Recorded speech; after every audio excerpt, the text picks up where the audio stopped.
बड़ा टेबल नहीं लूँगी मैं, छोटा टेबल लेके आपको बताऊंगी, ठीक है ना। जैसे कि यहाँ पे देखो ये लिखा है, यहाँ पे क्या लिखा है, कोफिशिएंट ऑफ कोरिलेशन, और ये क्या लिखा है, स्ट्रेट लाइन। तो अगर आपको कोफिशिएंट ऑफ कोरिलेशन मिलेगा, है ना, कोरिलेशन, तो मैं एक छोटा टेबल लेती हूँ। मैंने यहाँ पे क्या ले लिया, एक्स वाई 0 1 2 1 2 3।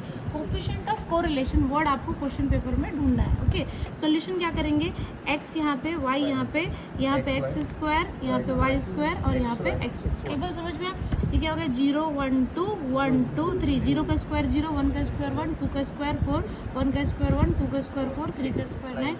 इन दोनों का मल्टीप्लिकेशन 0, 2 × 1 2, 3 2 6। समझ में आया, एनी डाउट।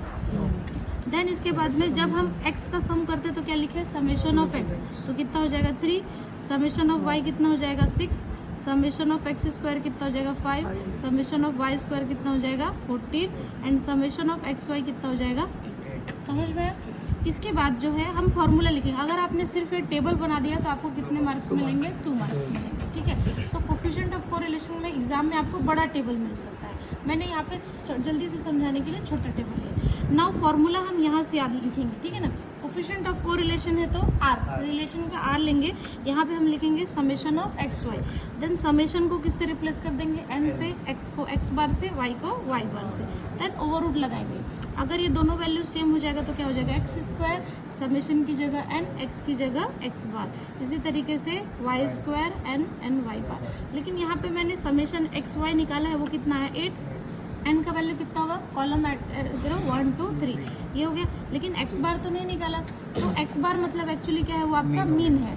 तो मीन कैसा होता है, समेशन x बाई n। तो समेशन x कितना आया था 3, नंबर ऑफ कॉलम्स 3, तो ये कितना हो गया 1। सिमिलरली y बार, समेशन y बार n, तो 6/3 इज इक्वल टू 2।